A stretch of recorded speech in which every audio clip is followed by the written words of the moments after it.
Welcome to the Thom Hartmann University Book Club. Today we're reading from The Prophet's Way, A Guide to Living in the Now, which is largely my autobiography, essentially, a spiritual autobiography. This is from page 68, the chapter Changing the World by Changing Ourselves. The summer I lived in a teepee, I thought a great deal about the monastic experience. I'd read Dark Night of the Soul by St. John of the Cross and several books by Thomas Merton. And throughout my life had been drawn to the idea of solitude as a way of speeding up spiritual experience and growth. And that had certainly been my experience in my semi-monastic summer. I received knowledge and insights that I doubt I could have gotten any other way. Before I went into the forest and lived in that teepee, I'd always considered the monastic experience to be both intensely personal and intensely selfish. A monk, I thought, was a person working on himself and only affecting him or herself. But that summer, I realized that my spiritual practice was having an effect on the world. I could feel it. It was as if the world itself had a particular vibration made up of the buzz of all the life upon and within it. And when I was peaceful, it made the world a bit more peaceful. When I was agitated, the world became more agitated. My conclusion from this admittedly subjective experience was that I really was affecting the world, that monks are spiritual warriors and that monasteries are places from which powerful beams of positive spiritual energy fan out from the men and women in them to transform and help the world. While not so common among the writings of contemporary monks, this view was clearly held by those people who chose the monastic life in the centuries and millennia preceding the last 100 years or so. And so I worked at making myself more pure so I could add purity to the world.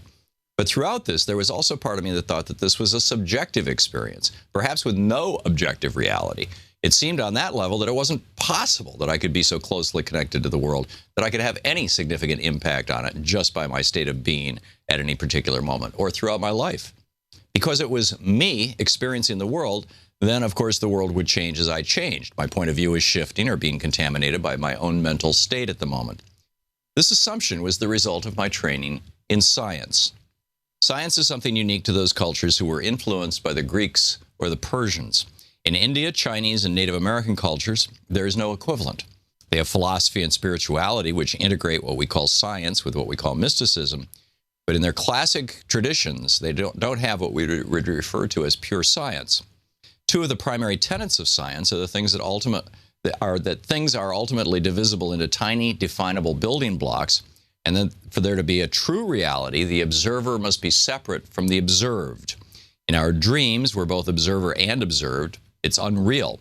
In daily life, we're the observer, and the things around us, separate from us, are the observed. So we think of them as real. In this worldview, the entire universe can be separated into pieces, the first and primary division being that of observer and observed, subjective and objective. Science believed, and Aristotle and Descartes and others taught, that if the subjective observer could rid himself of his personal and instrumentational subjectivity and identify all the relevant factors, then a truly objective truth about the world and reality could be seen, measured, and determined. This belief, accepted as an absolute truth and the underpinning of our modern culture, led to viewing humankind as separate from the natural world. The classic question, if a tree falls in the forest and there's nobody there to hear it as a sound made, assumes that nobody there to hear it means a human. Only humans, so the story went, were capable of classifying and separating things, breaking them into pieces, as Aristotle taught us, and understanding their separate meanings. Only humans would recognize sound as sound. But as science divided matter into smaller and smaller pieces, a disturbing trend began to emerge. It was found that supposedly inanimate matter seemed to be affected by the act of observing. The first response to this was Heisenberg's uncertainty principle, which stated that things were constantly in a state of flux. And so if anything were observed at any moment, by the time the observation itself was made, things had already changed. Therefore, it was impossible to ever truly and absolutely observe anything. Because by the time we'd registered the observation, by the time the photons of light had hit the retina of our eye, the thing we were observing had already changed. It was also noted that the act of observing was not purely passive. With an electron microscope, for example, electrons are bounced off of or passed through things to produce an image for viewing. Similarly, a conventional microscope only works when photons of light bounce off the specimen and into your eye. Light and electrons are bits of matter or energy that could have a demonstrable effect on the things being observed, further increasing the certainty of the accuracy of the observation. Heisenberg went so far as to say that the exact location of anything in time and space could never be known, regardless of method or instrumentation. So it seemed we really couldn't know anything as an absolute and real state.